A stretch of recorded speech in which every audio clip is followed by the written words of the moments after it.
प्रिय मित्रों, नमस्कार। आप सभी का हमारे YouTube चैनल पर स्वागत है। मित्रों, जैसा कि आप लोगों को पता है कि इस समय हम इंडियन ज्योग्राफी यानी भारत का भूगोल जैसे विषयों का अध्ययन कर रहे हैं। ठीक है, तो इसमें हम लोग जो है प्राकृतिक वनस्पतियां पढ़ रहे थे। अब उसमें आज हम लोग जो है भारतीय वनों का वर्गीकरण जैसे टॉपिक पर अध्ययन करेंगे। प्रिय मित्रों, आप लोगों ने जैसा कि दीपावली बीत चुकी है, आप लोग हर्षोल्लास से मनाया होगा। दीपावली में खूब सारी मिठाइयाँ और पटाखे भी लगाए होंगे। ठीक है, तो आप लोगों से ये जो है हमारा यह निवेदन रहेगा, अनुरोध रहेगा कि कृपया आप लोग मिठाइयाँ तो ज़्यादा खाइए, लेकिन जो है पटाखे कम से कम लगाइएगा। और अगर हो सके तो ना के बराबर, ठीक है, पटाखे नहीं लगाना चाहिए। इससे क्या होता है कि हमारे यहाँ प्रदूषण की समस्या है। ठीक है, तो अधिकाधिक प्रदूषण ज़्यादा हो जाएगा। पटाखों से तो प्रायः प्रदूषण ज़्यादा होता है। ठीक है, तो इसलिए पटाखों से बचना है। हालांकि अब तो दीपावली बीत चुकी है। आप लोगों का एक साल बढ़िया से व्यतीत हो, मन लगा के पढ़िए। ठीक है, और अगली दीपावली का इंतजार करिए। और आपका जो आने वाला वर्ष हो वो मंगलकारी हो। इसके लिए हम लोग ये प्रयास करेंगे कि आप लोग जो है अच्छे से पढ़े, ज़्यादा पढ़े। ठीक है, व्यस्त रहे, जब स्वस्थ रहे, मस्त रहे। तो इस हिसाब से आप लोग अपने क्लास को चलाते रहिए। और फिर जो है हम लोग प्रयास करेंगे कि आगे पढ़ने का, कि आज हमारा टॉपिक जो होगा वो भारतीय वनों का वर्गीकरण होगा। ठीक है, तो हमारा ये अध्याय है। हमारा अध्याय जो है प्राकृतिक वनस्पति, प्राकृतिक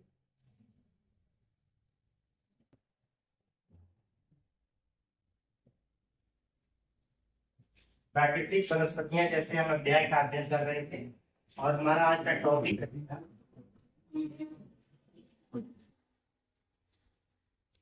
तो मित्रों जैसा कि आप लोगों को पता ही होगा कि हमारे उत्तर प्रदेश में जो है इस समय उपचुनाव होने वाले हैं। यहाँ पे जो है 10 सीटों पे होना था, हालांकि 9 ही सीट पर उपचुनाव होने जा रहे हैं। तो आप लोगों को आवाज डीजे के माध्यम से अवश्य ही सुनाई पड़ रहा होगा। प्रचारक है, ठीक है, सभी पार्टियां अपने अपने प्रचार कर रही हैं।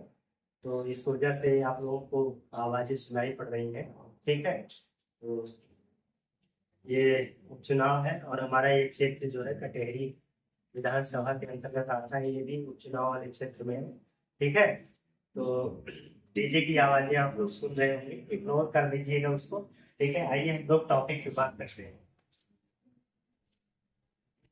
तो हमारा टॉपिक रहेगा भारतीय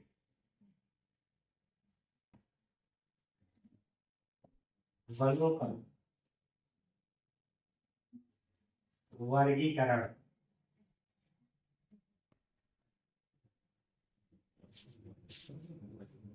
भारतीय वनों का वर्गीकरण आज का हमारा टॉपिक होगा।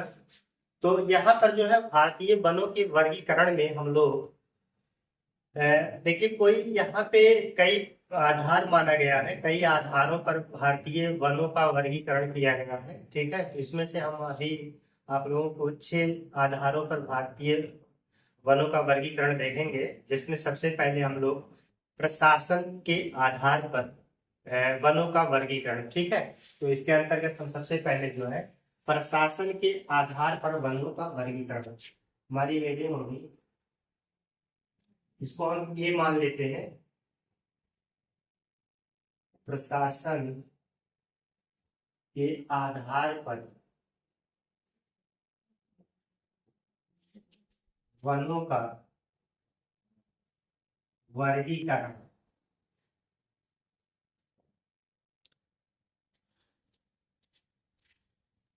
प्रशासन के आधार पे वनों का वर्गीकरण हम लोग यहाँ पे पढ़ेंगे। ठीक है, हालांकि बहुत ही सरल चैप्टर है। ठीक है, बड़ा ही सरल टॉपिक है। बड़ी आसानी से हम लोग इसको पढ़ेंगे, कोई बहुत ज्यादा टफ नहीं है। तो आसानी से हम लोग पढ़ लेंगे, कोई दिक्कत नहीं होगी। तो आइए हम लोग जो है इसको पढ़ने का प्रयास करते हैं। इसमें भी है, सबसे पहले जो है हेडिंग डाल देंगे आप लोग, आरक्षित वन। ठीक है, इसमें नंबर 1 हम लोग दे देंगे आरक्षित वन, यानी रिजर्व फॉरेस्ट, आरक्षित वन। ठीक है, तो यहाँ पर जो है यही से हम लोग लिख लेते हैं आरक्षित वन। ठीक है, आरक्षित वन का मतलब होता है कि इस पर सदैव सरकार का पर्यवेक्षण होता है। ठीक है, इस पे सरकार का जो है पर्यवेक्षण होता है। अगर देखा जाए तो देश में संपूर्ण वनों में 53% इसका क्षेत्र पाया जाता है।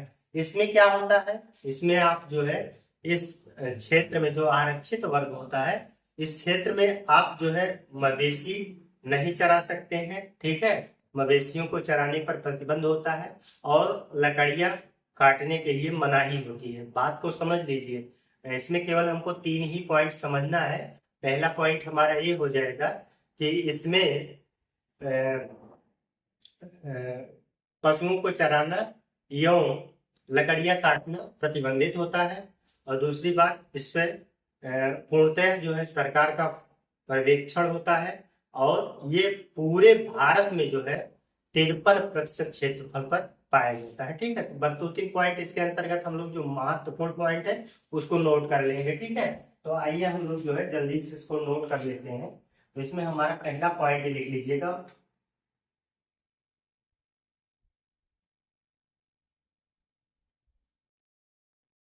इस प्रकार के वनों पर सरकार का पूर्ण पर्यवेक्षण होता है। ठीक है, पहला पॉइंट तो आप इसको डाल देंगे, पर्यवेक्षण होता है। इसके बाद जो देखेंगे इसमें लकड़ी काटना एवं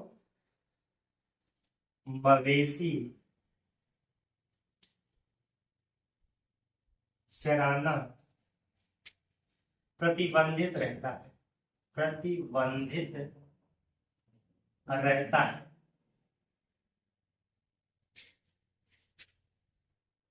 तो इस प्रकार के वन में जो है आप लोग जो है लकड़ियां जो काटी जाती है मनुष्यों के द्वारा, उसको पूरी तरीके से प्रतिबंधित कर दिया जाता है। और क्या किया जाता है, यहाँ पे मवेशी यानी कि पशुओं को आप यहाँ पे नहीं चरा सकते हैं, इसके लिए प्रतिबंधित होता है। ये संपूर्ण क्षेत्रफल के जितने भी भारत में जितने प्रतिशत वन पाए जाते हैं उसमें ये 53% क्षेत्र कवर करता है। ठीक है, तो इसको यहाँ पे नोट करेंगे, भारत के संपूर्ण वन क्षेत्र का 53% भाग कवर करता है,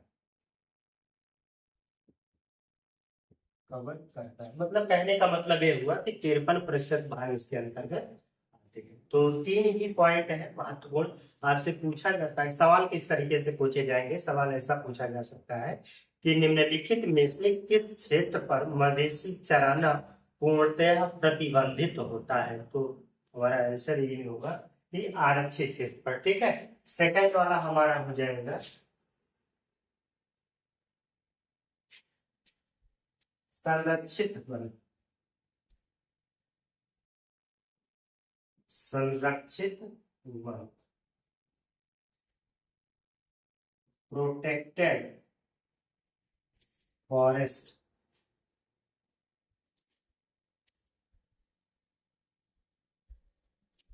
सेकंड वाला हमारा होगा संरक्षित वन यानी कि प्रोटेक्टेड फॉरेस्ट।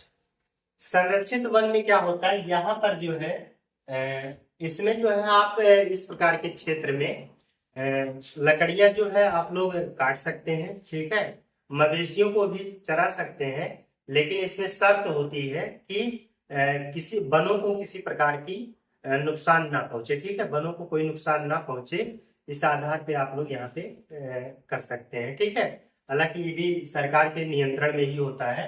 ठीक है, तो इस प्रकार के जो है इसको नोट कर लेंगे।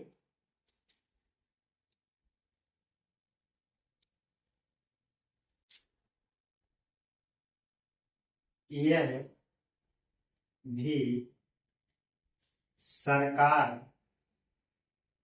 के देख रेख में रहता है, देख रेख में रहता।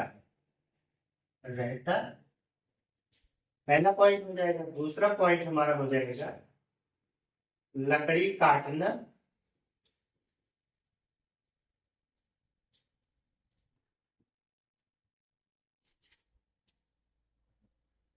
लकड़ी काटना हुआ मवेशी चराना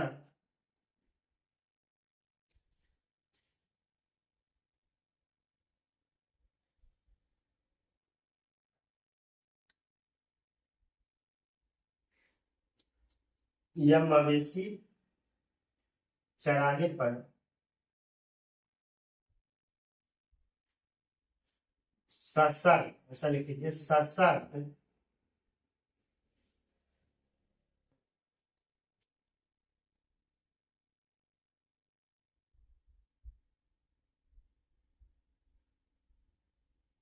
प्रतिबंध रहता है। शर्त क्या है? शर्त आप लोग इसमें लिख लेंगे। शर्त क्या है?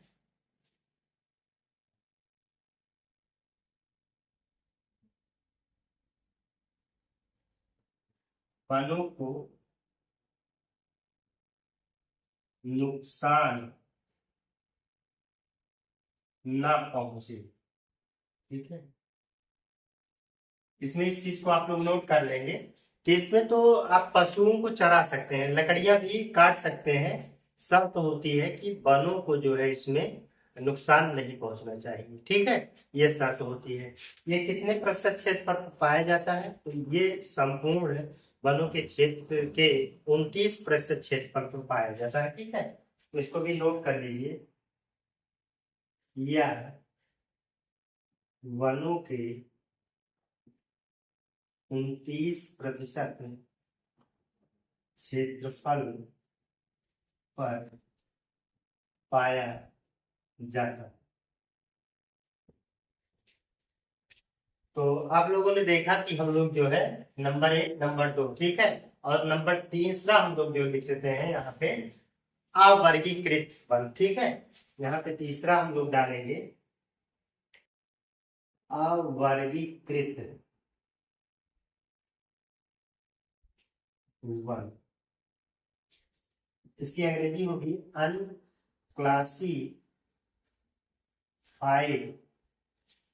फॉरेस्ट।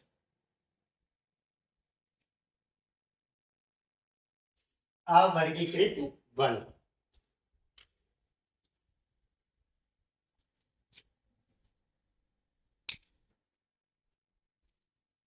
इसमें क्या होगा?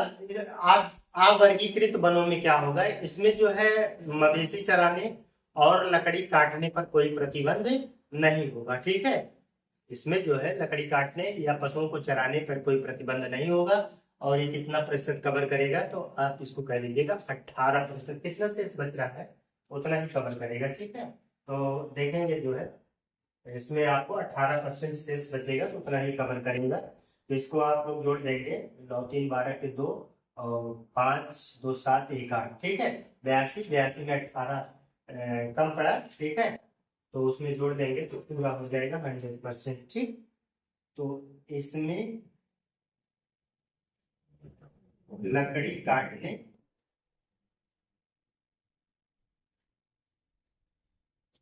हुआ मवेशी चराने पर कोई प्रतिबंध प्रतिबंध नहीं। ठीक है, नहीं, यह यहीं पे नोट कर लेंगे, यह 18% क्षेत्र पर विद्यमान विद्यमान ठीक है।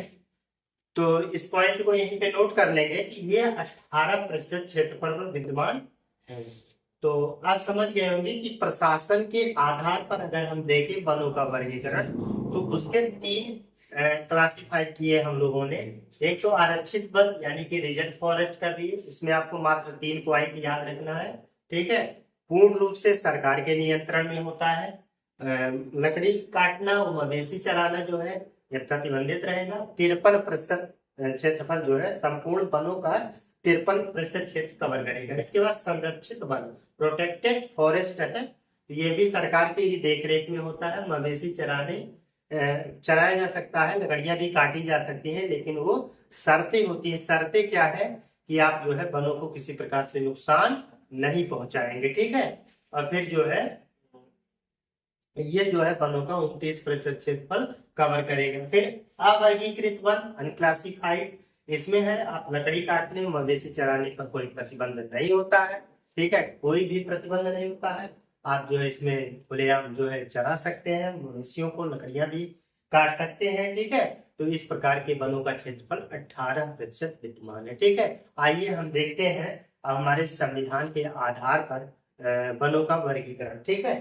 तो इसका आप लोग स्क्रीनशॉट ले लीजिए।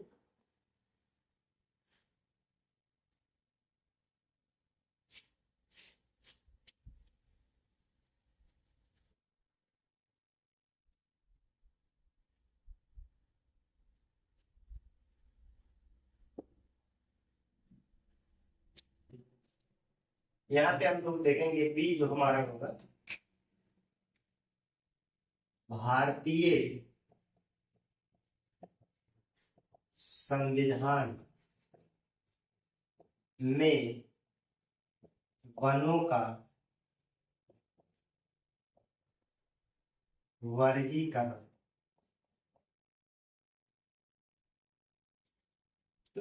भारतीय संविधान में वनों का वर्गीकरण, ठीक है। तो मतलब हमारे संविधान में जो है वनों को किस तरीके से वर्गीकृत किया गया है, यहाँ ये बताने का प्रयास किया जा रहा है, ठीक है। तो आप देखेंगे कि जो हमारा यहाँ पे संविधान है, जैसे एक देखेंगे राज्य वन, ठीक है।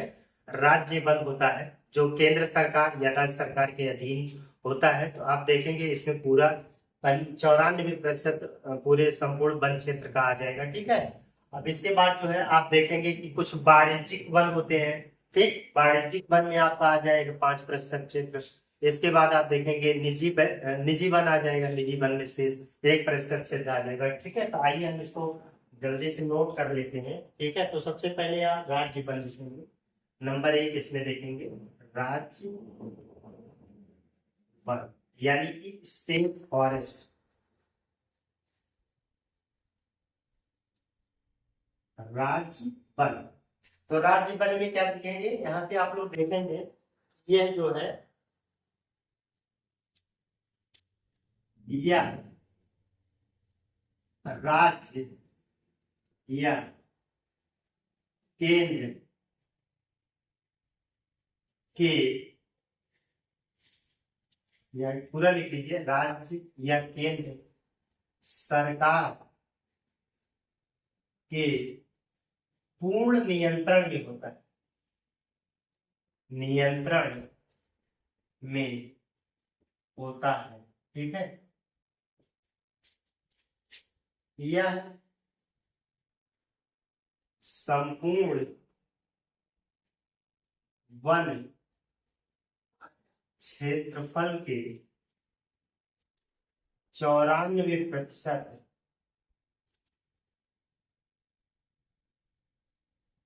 क्षेत्र पर पाया जाता है। कहने का मतलब है कि इसके अंतर्गत जो है 94% क्षेत्र कवर करेगा, ठीक है। जितना भी वन का पूरा क्षेत्र है हम पूरा टोटल 100% मान लेते हैं, और उसमें से 94% क्षेत्र जो है ये राज्य सरकार या केंद्र सरकार के पूर्ण नियंत्रण में होगा। ठीक है, ये संविधान के भारतीय संविधान में जो व्यवस्था दी गई है उसके हिसाब से। ऊपर हम लोगों ने प्रशासन के आधार पे देखा था। ठीक है, इसके बाद देखेंगे सेकंड नंबर जो है वाणिज्य वन। सेकंड आप लोग देख लीजिए इसमें वाणिज्यिक वन।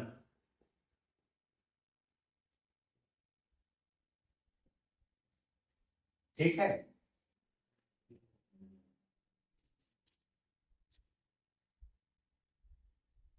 वाणिज्यिक वन में थोड़ा ऐसा कर लीजिए, वाणिज्यिक कॉमर्शियल, कॉमर्शियल फॉरेस्ट।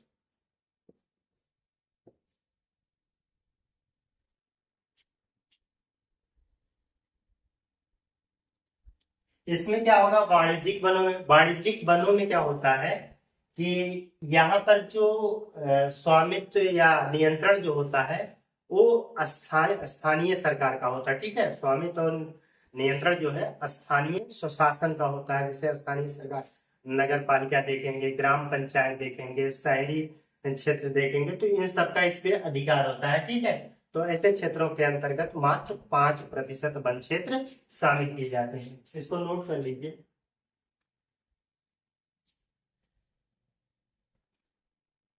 इन पर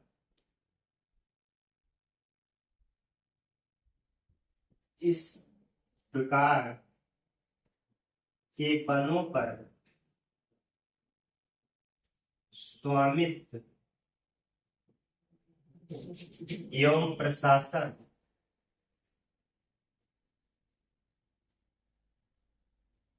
का अधिकार स्थानीय स्थानीय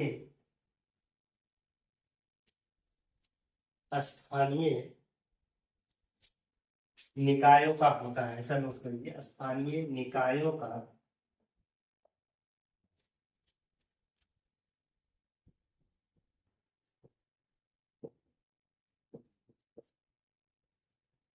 स्थानीय निकाय का मतलब क्या हुआ कि स्थानीय निकाय मतलब जैसे देखेंगे आप, नगर पालिका होती है, नगर परिषदें होती हैं, ग्राम पंचायतें होती हैं। ठीक है, जिला पंचायत, तो इन सभी का जो है इस पे अधिकार होता है, तो उसी को हम स्थानीय निकाय, ठीक है, जो आप लोगों की लोकल बॉडी होती है, ये सब उस पर नियंत्रण और प्रशासन का कार्य करती है। ठीक है, इसके अंतर्गत जो है 5% क्षेत्र शामिल होते हैं। इसके अंतर्गत 5% क्षेत्र फल आते हैं। इसके अंतर्गत 5% वनों का आता है। ऐसा लिख लीजिए।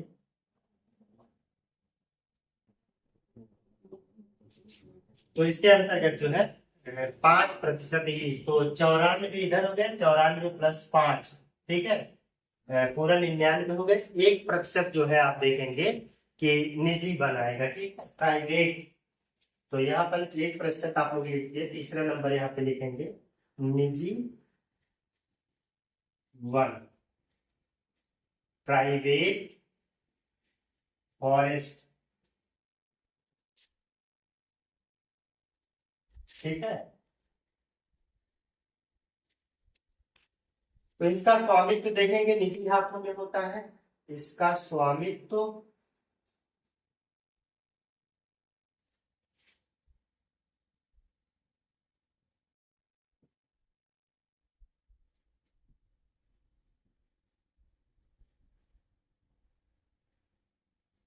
निजी हाथों में होता है। इसके अंतर्गत 1% वन क्षेत्र शामिल है।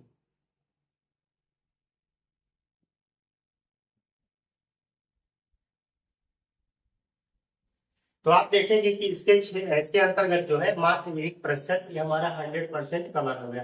तो आपने देखा कि भारतीय संविधान में वनों का वर्गीकरण दे दिया है। ठीक है, तो इसके आधार पर जो है हमने 3 प्रकार के वनों का क्षेत्रफल देखा है। अब यहाँ पर जो है आप देखेंगे व्यापारिक आधार पर, ठीक है, तो हम इसका स्क्रीनशॉट ले लीजिए, फिर हम आगे देखते हैं।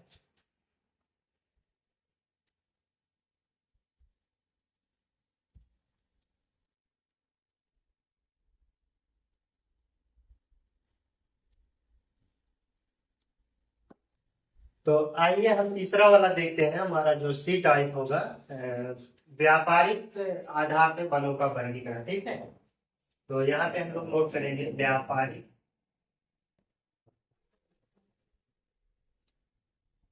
आधार पर वनों का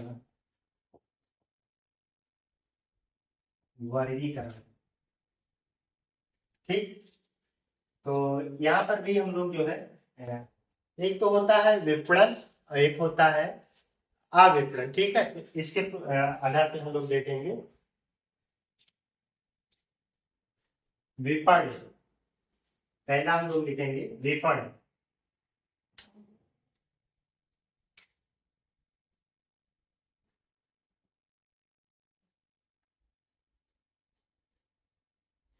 मर्चेंट एबल।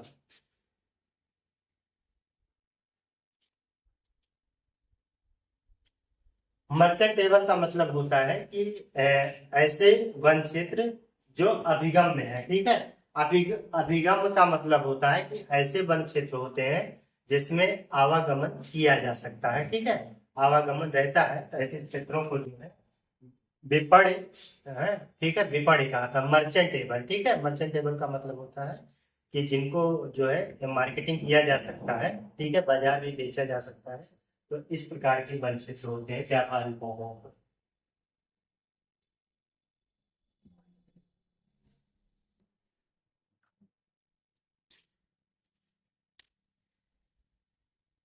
ये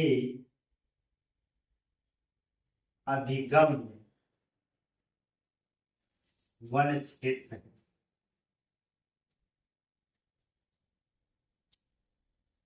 ठीक है। इस संपूर्ण वन क्षेत्र का 82%, ये संपूर्ण वन क्षेत्र का कितना होता है? 82% होता है, ठीक है। तो ये अभिगम्य वन है। अभिगम्य वन का मतलब होता है कि इनमें जो है, इनके लिए जो है आवागमन बराबर होती है, ठीक है। आवागमन हो सकता है, ठीक है। इसमें हमारा सेकंड जो होगा, सेकंड जो है अविपणित, विपणित यानी कि नॉन मर्चेंटेबल।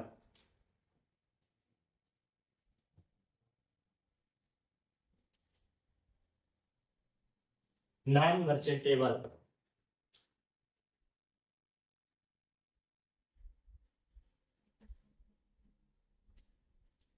तो ये क्या होता है? ये अभिगम वन नहीं, ये अभिगम्य वन नहीं है। ये पर्वतीय क्षेत्रों के वन है, ठीक है। ये पर्वतीय क्षेत्रों में पाए जाने वाले वन है। कितने प्रतिशत से? इस प्रतिशत 18%। ये 18% क्षेत्र पर पाए जाते हैं, ठीक है। कितने प्रतिशत क्षेत्र पर पाए जाते हैं? तो आप कहिएगा 18% क्षेत्र पर ये वन पाए जाते हैं, ठीक है। तो ये तो व्यापारिक आधार पर वनों का, तो व्यापारिक आधार पर वनों का वर्गीकरण जो है हमने दो कैटेगरी में किया। पहला विपणन है, दूसरा जो है अविपणन, मतलब नॉन मर्चेंटेबल है और ये मर्चेंटेबल है, ठीक है। तो मर्चेंटेबल का मतलब होता है कि जिसकी सौदेबाजी वगैरह की जा सकती है, ठीक है। अब इसके बाद जो है इसका स्क्रीनशॉट ले लीजिए आप लोग।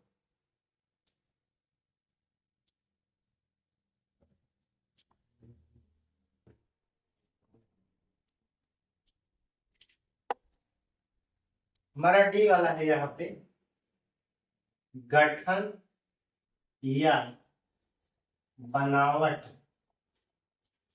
के आधार पर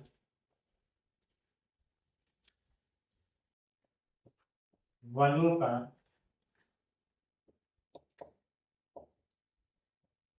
वर्गीकरण,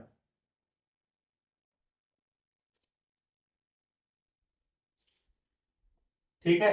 गठन या बनावट के आधार पर वनों का वर्गीकरण। तो इसमें हम नंबर 1 देखेंगे। इसमें भी जो है एक शंकुधारी वन होते हैं, एक चौड़े पत्ते वाले वन होते हैं। ठीक है, पहला है शंकुधारी वन, दूसरा होता है इसमें चौड़े पत्ते वाले वन। ठीक है, तो सबसे पहले हम लोग जो है यहाँ नोट कर लेंगे शंकुधारी वन। शंकुधारी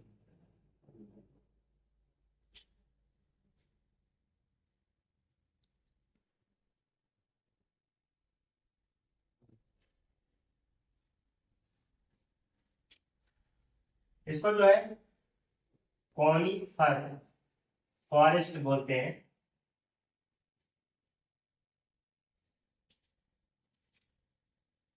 ये शीतोष्ण ये ये शीतोष्ण वन जो 6.5% क्षेत्र पर पाए जाते हैं। ठीक है, ये किस प्रकार के वन होते हैं? ये शीतोष्ण वन होते हैं, जो देखेंगे आप जो है 6.5, ठीक है, यानी कि 6%, मोटा मोटा समझ के चलिए कि इस प्रकार। देखिए ये जो हम प्रतिशत लिख रहे हैं ना, ये अपना अलग अलग जो वर्गीकरण किया गया है, हर वर्गीकरण अपने आप में 100% है। ठीक है, उसके बाद उसकी श्रेणियां जो विभाजित कर रहे हैं, उसमें हम उसको विभाजित कर रहे हैं, बांट रहे हैं। ठीक है, शंकुधारी वन आ गया, तो कहने का मतलब गठन या बनावट एक वर्गीकरण है ना, एक वर्गीकरण तो अपने आप में 100% होता है। अब इसको हम डिवाइड करेंगे दो पार्ट में। ठीक है, एक शंकुधारी हो गया, एक चौड़े पत्ते वाले वन। ठीक है, दूसरा इसमें नोट कर लेंगे आप लोग, सेकंड वाला जो नोट करेंगे, नंबर 1 हो गया चौड़े पत्ते या पत्तों वाले वन। ठीक है, चौड़े पत्तों वाले वन, चौड़े का मतलब ब्रॉड, BROAD, ब्रॉड लीफ,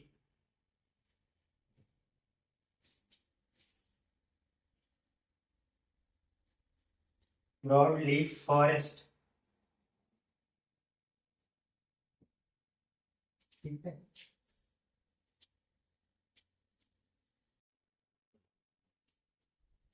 तो जो चौड़े पत्ते वाले वन होते हैं, ये उष्ण कटिबंधीय। ठीक है, ये कहाँ पाए जाते हैं? उष्ण कटिबंधीय और शीतोष्ण मानसूनी वन है। ठीक है, कितने प्रतिशत पर पाए जाते हैं? तो इनका क्षेत्र पूरा, अब देख रहे हैं 6% पर तो यही है, तो जाहिर सी बात है कि ये 6.5, 6%। ठीक है, और इसमें 94% पर पाया जाएगा। ठीक है, तो इसको नोट कर लेंगे।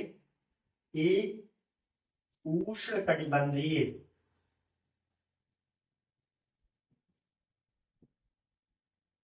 एवं शीतोष्ण मानसूनी वन क्षेत्र है। ठीक है, यह वन क्षेत्र पर पाए जाते हैं। ये 94% क्षेत्रफल पर पाया जाता है। ठीक है, तो कितने प्रतिशत क्षेत्रफल पर पाया जाता है? तो 94% क्षेत्रफल पर पाया जाता है। इस पॉइंट को आप लोग नोट कर लीजिए, इसका आप स्क्रीनशॉट ले लीजिए। ठीक है, हम लोग आगे देखते हैं।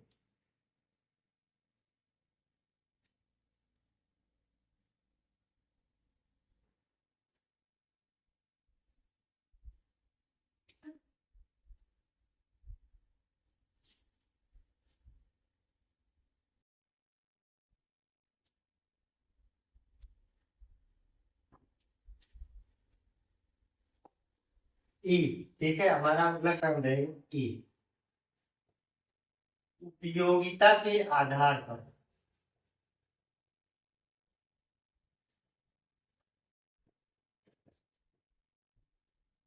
वनों का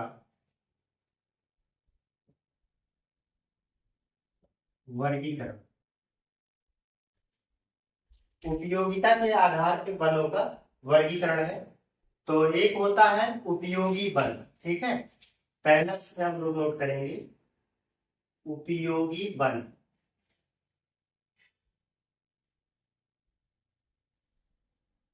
उपयोगी वन आप देखेंगे जो है वो, जो उपयोगी वन है जो उपयोग के लायक होता है, ठीक है, तो जो इसका उपयोग हम लोग कर सकते हैं उसे उपयोगी वन कहा जाएगा, कॉमन सी बात है उसका करना।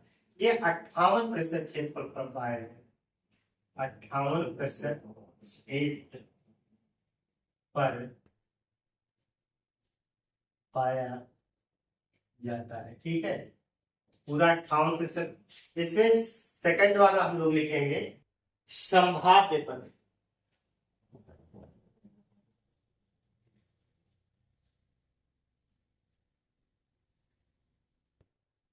संभाव्य वन, संभाव्य वन है, ठीक है, तो ये जो है भविष्य में इसका उपयोग किया जाएगा, ठीक है, या इसका उपयोग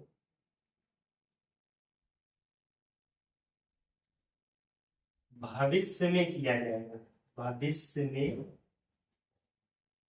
किया जाएगा।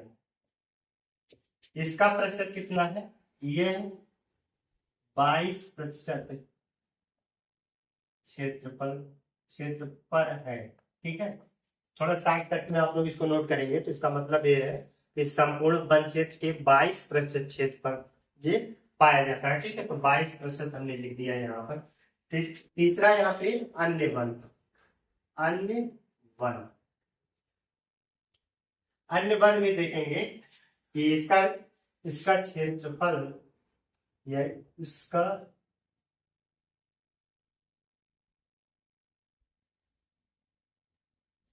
क्षेत्रफल कितना शेष बचेगा, 20% पर पाया जाता है। ये तो हमने उपयोगिता के आधार पे वनों का वर्गीकरण देख लिया है, ठीक है, तो इसमें उपयोगी वन 58%, ठीक है, इसमें जो है संभाव्य वन, इसका जो है भविष्य में उपयोग किया जाएगा इस प्रकार का वन होगा 22%। अन्य वन, ठीक है, ये 20% के क्षेत्रफल पर पाया जाएगा, तो यहाँ पे आप जोड़ेंगे सब 100% हो जाएगा, ठीक है। इसके बाद जो है हमारा एफ प्रकार का वन होगा, ठीक है, यह प्रकार का वन होगा। ये प्रकार जो होगा वो औसत वार्षिक वर्षा के आधार पे वन होगा, ठीक है, औसत वार्षिक वर्षा के आधार पर वर्गीकरण, औसत वार्षिक वर्षा के आधार पर वनों का वर्गीकरण।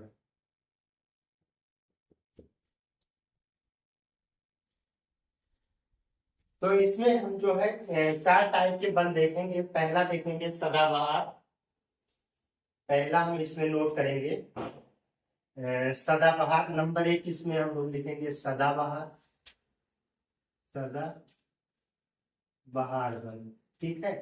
सेकंड हम लिखेंगे मानसूनी वन,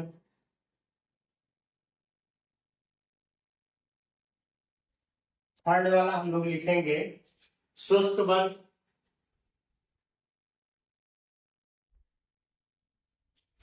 फोर्थ लिखेंगे मरुस्थली वन, मरुस्थली वन। तो ये वर्षा के आधार पे वनों का यहाँ पर हम लोगों ने क्लासिफिकेशन किया है, वर्गीकरण किया है। तो यहाँ पर हम लोग जो है पूरा नहीं लिखेंगे, ये आगे, इसके आगे आप लोग जो है इसको देखने के लिए जो है इसकी हेडिंग हमारा जो है इसी प्लेलिस्ट का जो है प्राकृतिक का पहला वीडियो आप लोग देख लेंगे, तो वहां से आप लोग का शायद 34 नंबर है, ठीक है, 34, हाँ, वहीं से देख लेंगे।